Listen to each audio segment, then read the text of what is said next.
Theodoros Sofianos is an interdisciplinary professional who loves to turn original and disruptive ideas into reality. He is a food scientist and passionate about the potential of digital technologies. He's the co-founder and CEO of Digital Bites, and with an extremely diverse skill set across disciplines and several industries. Theodoros loves research, learning new things, and taking on new challenges that look impossible from the outside. Now, his company, Digital Bites is an innovative virtual reality-based consumer insights tool that uses state-of-the-art technology to create consumer experiments that stimulate real-life food experiences. By immersing consumers in a virtual environment, Digital Bites can provide more detailed and qualitative feedback on specific food concepts or products. This feedback can help refine product offerings and ensure that they resonate with the target audience. Anyway, Theo, I'm going to call you Theo. Great to have you here, and looking forward to talking to you. Before we start off, maybe you want to just talk a little bit about yourself and tell people about the company, how you got to be doing what you're doing, and then we can kind of get into the discussion. Yeah, great. Well, first, Daniel, thanks for having me here. I'm very happy to talk with you about what we do at Digital Bites.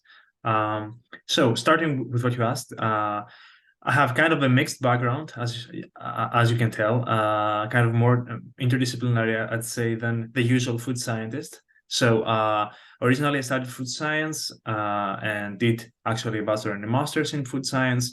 Then I did a second master's at Wageningen University in the Netherlands, more around food systems and sustainability. And well, I kind of had a lot of methodology and qualitative methodologies embedded in the master's.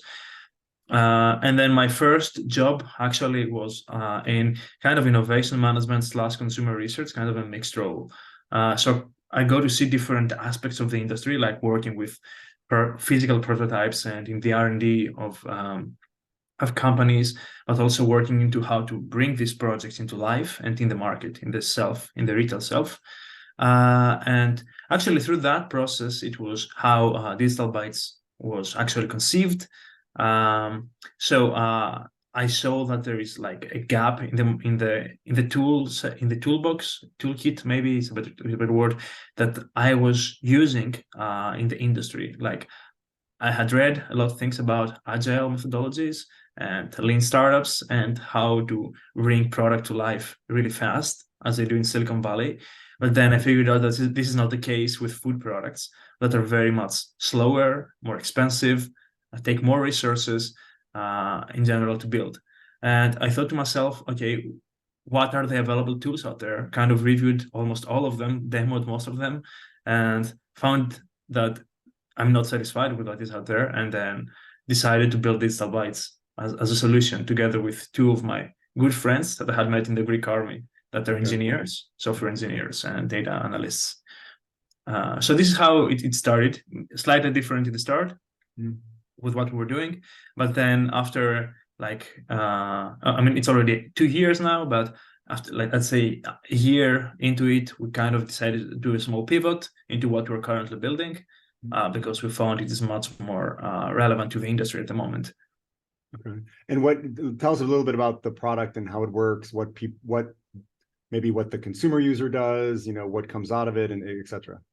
Yes. So the idea is to kind of bring really immersive environments, virtual environments that replicate, let's say, consumer behavior setups. Like you visit the supermarket as a consumer, we can kind of duplicate that thing in almost as a digital twin in a virtual world. And in there, we can render different products that can exist or they do not exist yet. They're just prototypes or the outcome of the imagination of R&D teams even. As long as we can depict them in a 2D or 3D, let's say, design. And then these products are like very seamlessly embedded really fast into our experiments, into the virtual worlds, let's say, as we like to call them. And these experiments then are available to, let's say, for consumers to test in various setups. Like you can do a central location test, for example, for that. Bring consumers over, wire them up with all the VR equipment that we have, and also some sensors, kind of neuromarketing stuff, if you like. This is kind of an optional thing at the moment.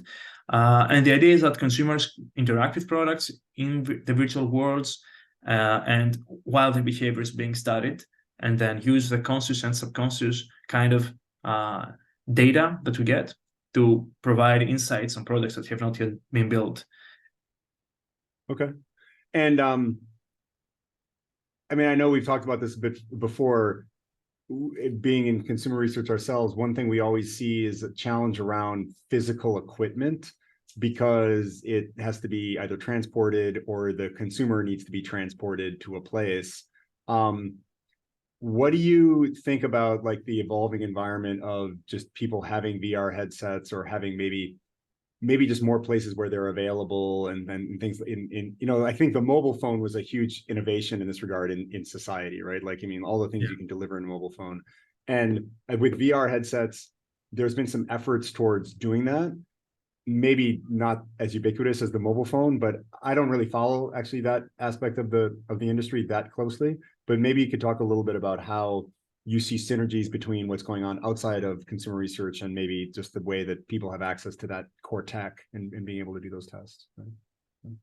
Yes, definitely. I'd say obviously virtual reality is not a concept that was conceived, the last couple of years. It's been around for decades as an idea, and I'd say the last decade more as a more possible technology, with Oculus starting initially and then being acquired by Meta. And I believe that at the moment we're actually at a very good turning point in the VR industry, with metaverse becoming more and more relevant.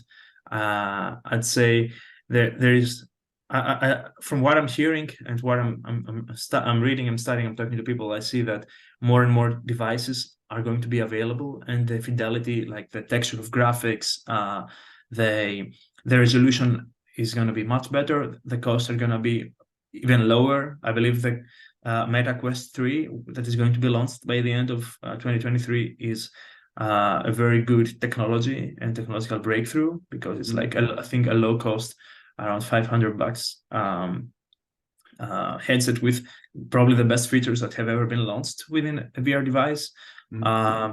So I believe that it might take a few more years to become as mainstream as mobile phones. But I believe it's maybe even like the next thing that will replace mobile phones in the end.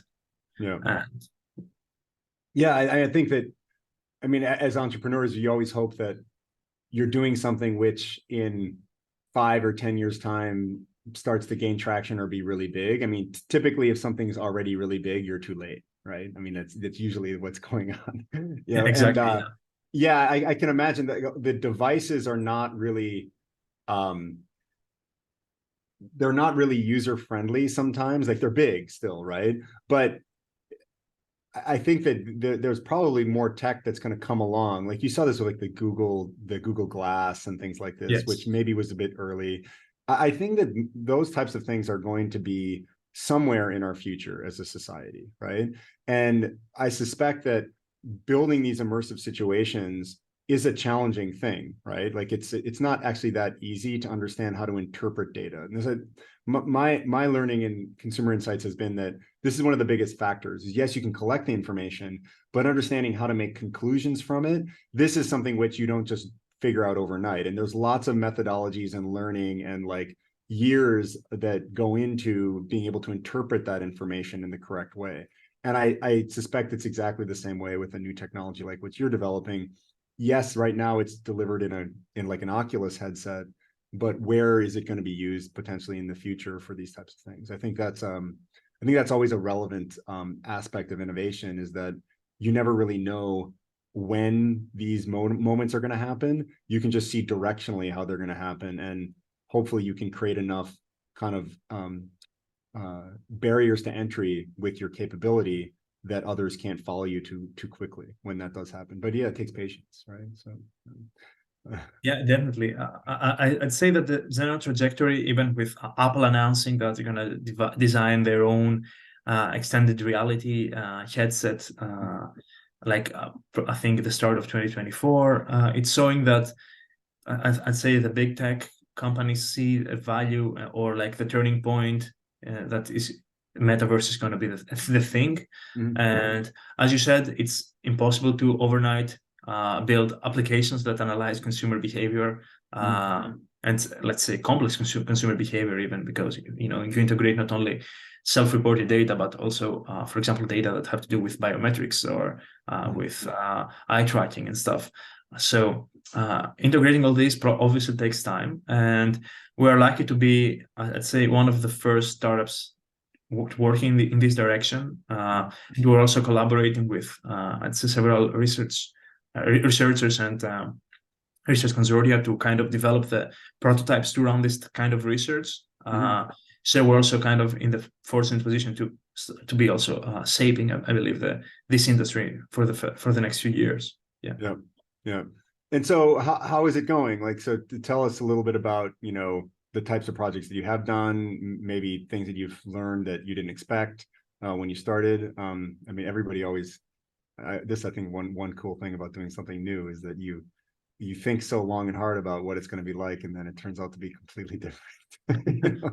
Yeah, well, we have many such stories. I'd say the most profound one was probably last April. I mean, we had booked our first pilot project, let's say around May 2023, and like to run it, as a CLT. And then a couple of weeks before that, we decided to do a smaller version of it, like even like almost a pilot scale, with bringing friends and family to see how this works, to test it like in again a CLT setup within a day to run like 15 different people within VR and gather the data. And it was a complete disaster. Everything that could go wrong went wrong. Like some parts, let's say, data was not sent to the cloud properly, or we missed some of the other types of data, or like it took more time than it should, and then we had to kind of readjust within just 2 weeks the software, the protocol, like everything. But again, it's like, as you said, initially there's so much complexity to such technologies that you cannot initially anticipate. But in the end, it was also very helpful because our pilot project actually was very successful. It resulted in the first product being launched using our technology, which only happened, it happened, I think the product reached the shelves about a week ago, so it's kind of fairly new as well, as news for us. And we're only now allowed to kind of communicate a lot about it, about that. The fact that the first product launched with virtual reality in Greece was actually, a product we tested in VR only, without printing, for example, any packaging material or running any product samples. So it was a really efficient R&D and marketing product research effort, if I may say. And have there been products launched into the consumer market where you've been involved in some of the research? Yes. So this one, it was from Pescanova, Greece, like a large frozen fish company. They relaunched their packaging and branding identity in the Greek market, and we did all the research with, let's say, different versions of the packages, and different claims, different colors a bit and stuff. And we actually got to get the 2D images of what the company considered like top 3 designs. And we got to develop the virtual setup of the Greek supermarket, like frozen category. And in there, we immersed several people, and we asked them to kind of interact with these products, but also like competitor products that had also input into our virtual supermarket model. So, for example, you had like top 3 competitors and 3 different versions of the product that we're about to launch with Pescanova. And then there we were able to kind of measure, for example, attraction, like the emotional stimulation, and how long did it last, whether, for example, the users felt, let's say, more enthusiastic about the new designs, or from which one of the new designs. And in the end, we were able to, without printing, as I mentioned before, any packaging design, without using maquettes or carton boxes or anything, to simply advise Pescanova about why the consumer love their product and their packaging designs, and which one they should be choosing, and which maybe small alterations they should be making into the product itself to be even better.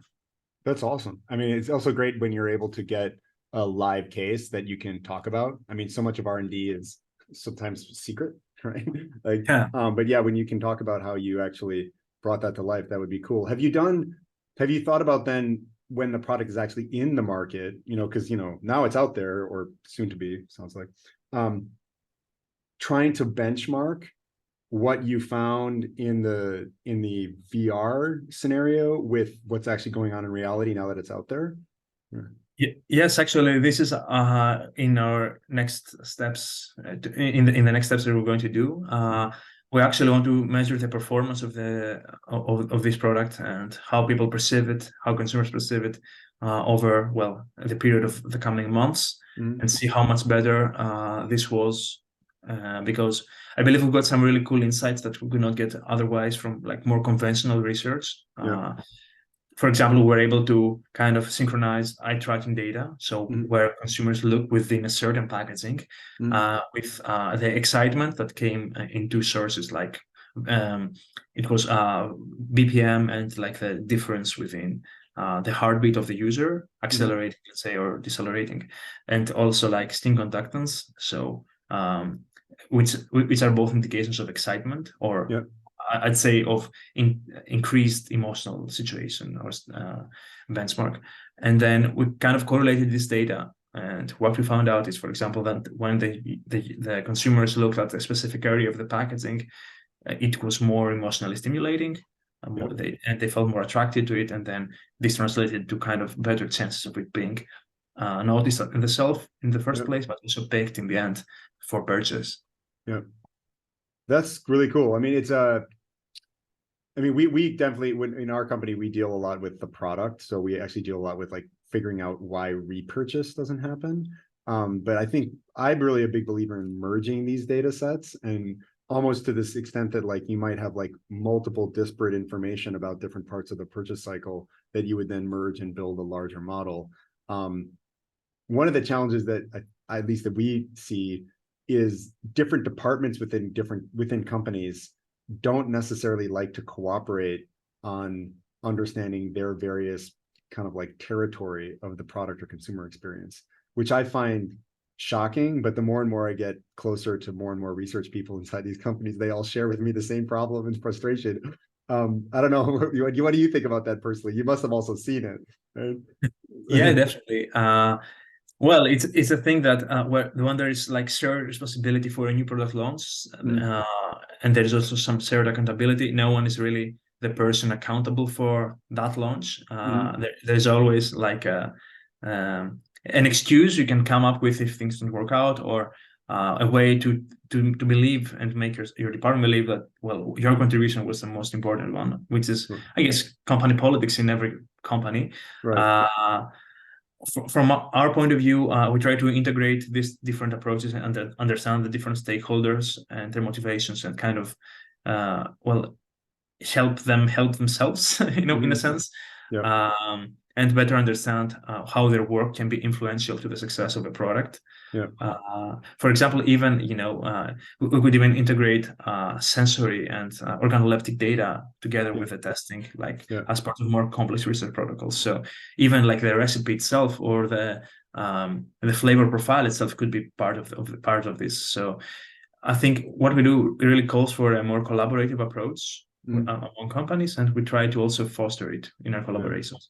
Yeah, interesting. And what about quantifying some of this information? So how do you do the interpretation of what you find? I mean, obviously there's always like qualitative interpretations, but one thing about building models, and again, like I think thematically, just because of cost pressure, the industry is going to go more and more towards like trying to model outcomes rather than having like an expert do kind of like fundamental qualitative analysis of information, right? Like you want to try to automate as many things as you can, but in order to have automation, you need kind of like standardization of information or structuring of information. And it's something like what you're doing, which is so very rich and experiential in that measurement. Have you thought about how to make this more structured and quantitative, the output? Yeah, I mean, so imagine that, for example, from the different sensors and data points that we have, it's we have like 15 different data sets from like 128 hertz. It's like I think it's like 130 measurements per second or something. And then imagine like for each experiment of each user, you have like probably 3 to 5 minutes of interaction. Yeah.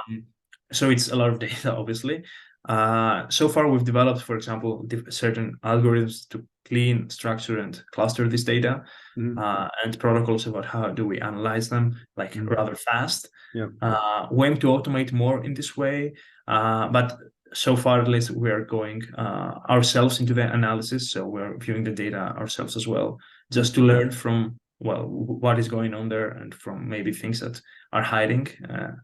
But in that sense, we're also, as mentioned before, we're also working with different researchers, for example, at Wageningen University and other universities and research centers to help us understand better all the science behind it. I mean, we're a team with a really good scientific background, but still, collaborating and exchanging views and opinions about doing that really helps us.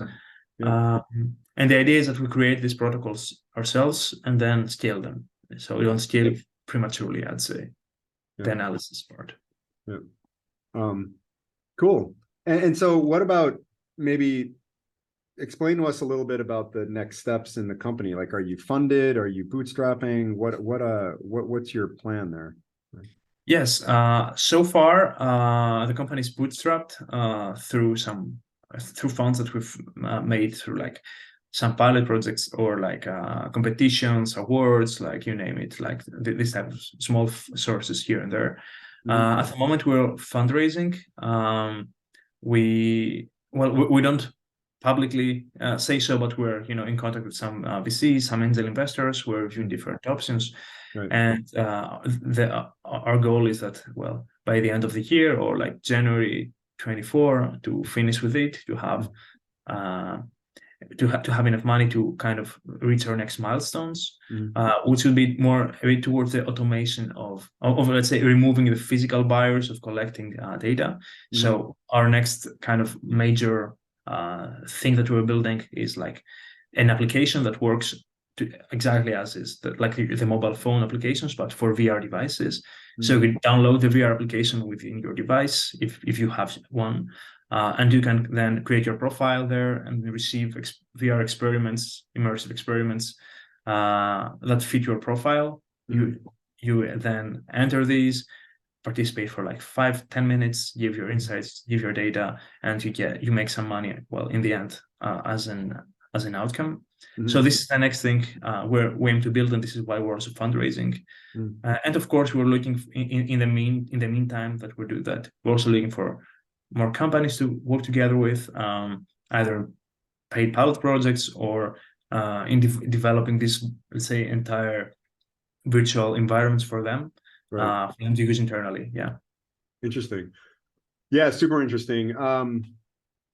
What about, I always get interested in like placement, like scaling something like this. I mean, of course, there's the CLT market. Like, of course, you could basically partner with CLTs, and then you could be a kind of like an input provider to this. I could see how that marries up really well, right? Like, because the CLT is there, maybe the CLT has to make an investment in some technology, which I think on the grand scheme of things, it's not crazy, right? Like given like how much you can, I think CLT testing is expensive in the end. So like there's a way to earn that investment back. But like, what about like placing it in like stores or shopping malls or things like this, where you could actually interact with the consumer, like, because everybody knows you hand out samples in the store. I've always thought about this with our solution, but it's always been like really, really challenging ever to work with retailers. It's like super difficult. It's just not the way that they're wired to think about, research. They just think about like price negotiation and moving stock, right? So I think this is another challenge, which at least I've seen we face, and maybe you have some perspective on that, because like, I presume you've thought about how to scale this into more parts of the consumer, kind of like touch points. Like, how do you get the device to the consumer? And once they have the device, probably there's a lot of things you can do, but you have to do that first, right? So yeah. Yes. Well, very good question. Actually, this is like we're also considering this a lot, because it's like how we see our digital bytes in like 5 years from now. This is like the major thing that we have to answer. I'd say that in the midterm, like within the next couple of years, 3 years, we see ourselves, as you said, partnering with CLT. Let's say like testing locations all over the world, so that I'd say this is a win-win thing for both. Still the providers can actually get more capabilities out of their research, and well, bring people back to their centers, because well, with all these digital technologies now, certain types of research have been substituted by at-home research, you know. And overall, over the years, I'd say, even as I said before, like sending the experiments to the people owning a device at home would be the optimum scenario, the best case scenario. This has the major assumption, of course, that well, the metaverse has evolved, and that the head-mounted devices, the headsets, let's say, are really diffused into the market as technology. So yeah, there is this assumption for sure. We believe that at least it would have many million users all over the globe. So this would make kind of representative sample for at least most research case studies we're going to do. But yeah, you can imagine if people have these things at least 1/10 of the amount that they have a mobile phone, they could like download an app, and then they could just easily do these tests. And you know, I mean, it's very similar to doing like a consumer study digital survey in your mobile phone, right? It's just a matter of getting the device, but maybe a bit more fun actually to do that, right? To be in an immersive experience. Yeah, we believe it's much more fun. Well, and also like it's much more immersive, like kind of tricking your brain to think that you're not really in an experiment, which is like a big benefit of VR in general. Plus, you could also like correlate different data. For example, if you have an Apple Vision Pro device and then an Apple Watch, you could probably get also some biometric data from the Apple Watch from your home and kind of correlate this as well. Yeah, you could even think about doing like tracking, like paying for the device for somebody as long as they're willing to like put it on and do a test every other day or something for 20 minutes. Like, I mean, there's a lot of those types of programs out there where you have, you know, communities of people that are more dedicated to doing early product testing and things like this, right? Yeah. I guess it's all a matter of like pricing and agility at the end of the day too. Yeah. So that's very interesting. So listen, I mean, I think I want to ask you about, you know, the metaverse, right? There's been, even recently, there's been a lot of discussion about it in the news, you know, Facebook's results. You know, as somebody who obviously is heavily invested in these types of concepts, actually a buddy of mine was running product at Oculus a while ago. He left, I think, recently. But, you know, what is it do you think that's really happening right now on the ground? I mean, I think I would agree that on a long-term basis, obviously more kind of immersive digital experiences is something which people will crave, right? It's a matter of making it easy to do, and it's a matter of being able to get the device, you know, and get that information there. Do you think that the way that Facebook is going about it is going to be successful in the near or midterm, or do you think that they're going to have a bunch of trips along the way? Well, if I had this insight and I had a definite answer, I would invest. Well, I'm sure that you don't have the right answer, but you must have an opinion. I mean, it's good. Yes. Yes. So, like, if you asked me probably a couple of years ago, I would be more. I wouldn't be as confident about Meta's trajectory. It seemed like a really radical shift in the direction they took, like to kind of de-invest in terms of, for example, human resources, human talent, even like financially, they put everything almost into like acquiring these technologies, like hardware, providing like Oculus, then to take VR developers, like to start developing avatars and stuff, and kind of moving away from conventional social media. So this was like a big bet from their side. It looked crazy back in the day. I think now it's starting to make more sense, even though the end game of what they imagine is rather far away.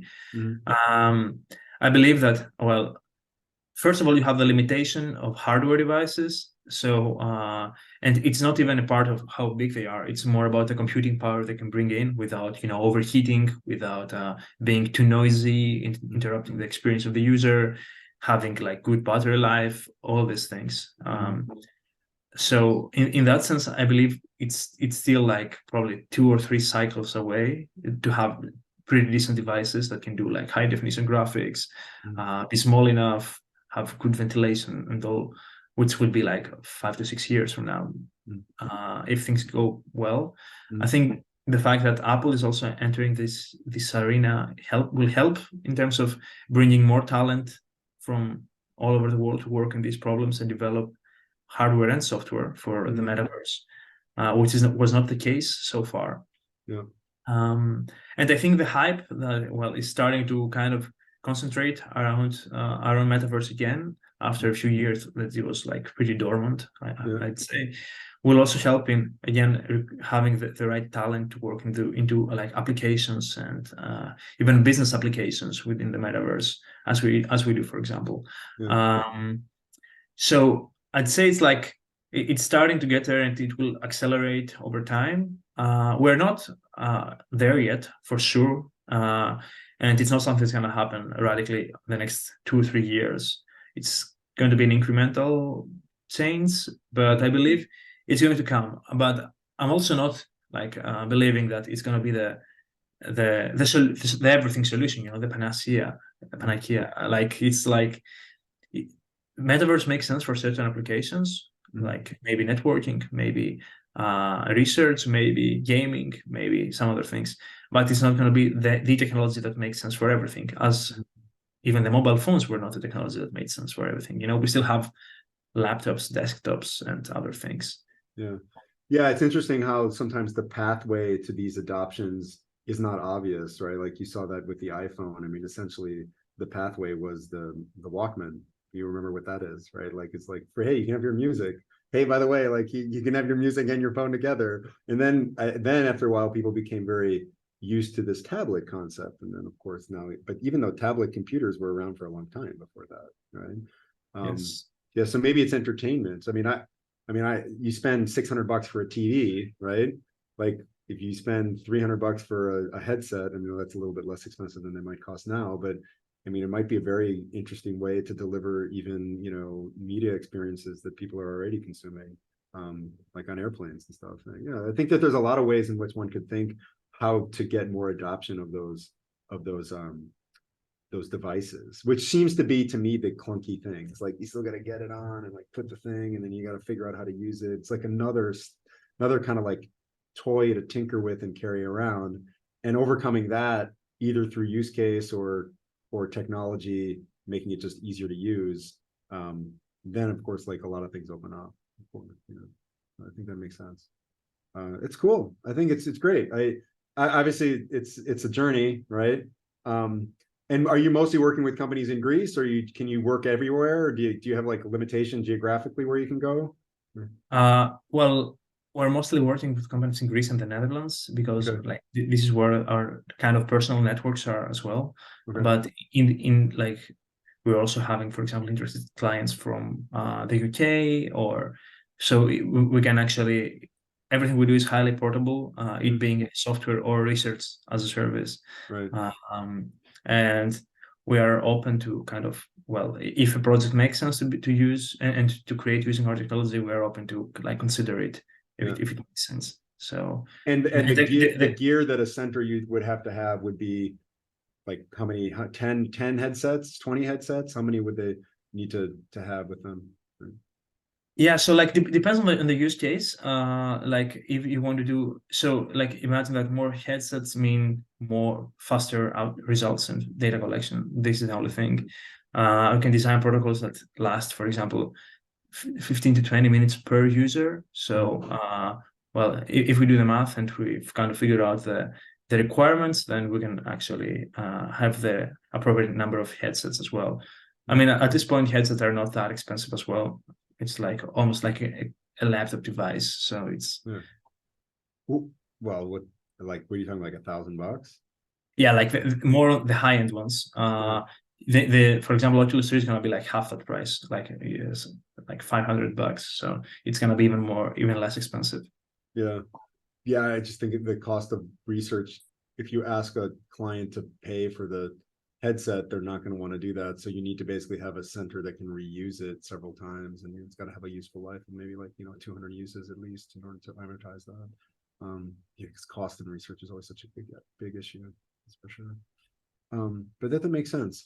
Well, cool. I mean, I think it's been great talking. I certainly understand what you're trying to do. I think it makes a lot of sense. I think being able to quantify and optimize the processing of this kind of information is also a huge goal, right? It's got to be a goal, because so much of research timing has to do with processing information, finding someone that like has that kind of experience, that they know what they're looking at and all the rest of that stuff. And so I think that automating any of this data crunching is a key aspect to success over time.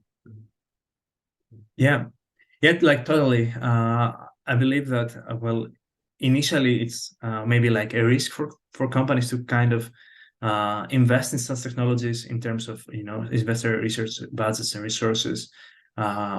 It's still rather new, but I believe the ROI over time is there, and the models like in data of the data analytics are gonna improve over time, and well, the companies also have to kind of align their new product development structures in such ways that support this kind of decisions. So it's a process for everybody, but I think that the ones that actually are willing to go down that path are gonna be like much more ahead than their competition in the next few years.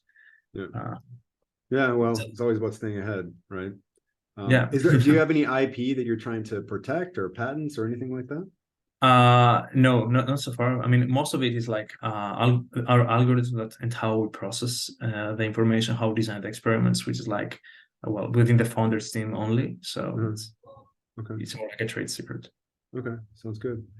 Great. Well, it's been super interesting talking to you. I wish you all the best. And then I think that offline it'd be great to connect and follow your progress and see if we can work together, help out in any way. Right?